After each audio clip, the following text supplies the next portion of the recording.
વડોદરા મહાનગરપાલિકાની દબાણ શાખા દ્વારા ખંડેરાવ માર્કેટના ફ્રૂટ બજારમાં વધારાના દબાણો દૂર કરવાની કાર્યવાહી હાથ ધરવામાં આવી હતી। ઘોડા છૂટી ગયા બાદ તબેલાને તાળા મારવા નીકળવામાં પાલિકાના અધિકારીઓને ખૂબ સારી ફાવટ આવી ગઈ છે, જેના કારણે પાલિકાની કોઈ કાર્યવાહી સંપૂર્ણપણે સફળ થતી જ નથી।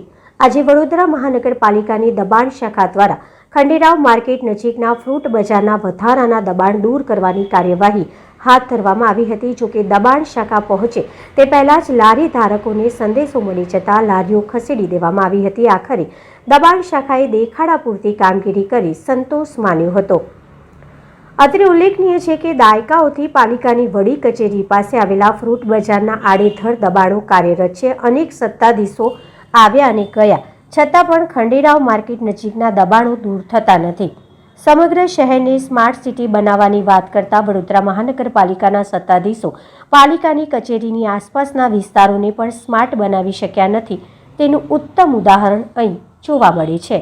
આજ રોજ જયરત્ન 4 રસ્તાથી માર્કેટ 4 રસ્તા તેમજ દાંડે બજાર મેઇન રોડ અને ટાવર 4 રસ્તા સુધી અનધિકૃત ગેરકાયદેસર જે લોકો લારી ગલ્લા પતારા રાખે છે તેને દૂર કરવાની કમિશનર સાહેબની દોરવણી હેઠળ કામગીરી ચાલી રહી છે। અનધિકૃત રીતે જેવી રીતે ફ્રૂટનો સામાન જે બધો રોડ પર મૂકીને વેપલો કરતા હોય એ લોકોનો સામાન ક્રેટ ફ્રૂટ ભરેલા હોય તેમજ ખાલી ક્રેટો પૂઠા એ બધું જપ્ત કર્યું છે।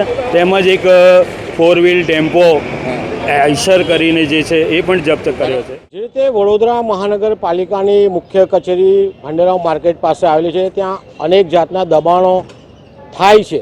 વડોદરા મહાનગરપાલિકા કોઈને કોઈ રીતે આ દબાણ દૂર કરે છે, પરંતુ પાછા દબાણો થાય છે।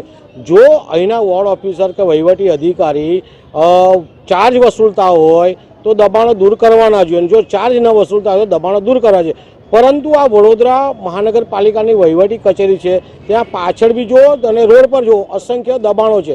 ધંધો કરવાની ના નથી પાડતા, પરંતુ જે દબાણો વધી જાય છે તેના કારણે વારંવાર લારી ગલ્લા પથારા અહીંયા ઉઠાવવામાં આવે છે। બીજી બાજુ જોવા જઈએ તો મુખ્ય કચેરી છે, ત્યાં આગળ પણ એટલા દબાણ છે, બાજુમાં પણ એટલા દબાણ છે। શું કમિશનર સાહેબ અહીંયા આવતા નથી? શું મેયર સાહેબ આવતા નથી? આ લોકોને દબાણ કરતા લોકોને સ્ટ્રીટ વેન્ડર પોલિસી હેઠળ આવરી લેવા જોઈએ અને તમામ લોકોને જગ્યા ફાળવવી જોઈએ, જેથી કરીને રોડ પર દબાણ ન કરે। પરંતુ ક્યાંક ને ક્યાંક વહાલા દ્વાલાની નીતિના કારણે આ ખંડેરાવ માર્કેટની આજુબાજુ દબાણો થાય છે, એમાં ક્યાંક લેતી દેતી હોય છે, તેના કારણે દબાણો ચાલુ રહે છે। અમારી વડોદરા શહેરના કમિશનર સાહેબને વિનંતી છે કે સ્ટ્રીટ વેન્ડર પોલિસી અપનાવે અને તમામ લારી ગલ્લા દબાણકર્તાઓને જગ્યા ફાળવે તેવી અમારી માંગ છે।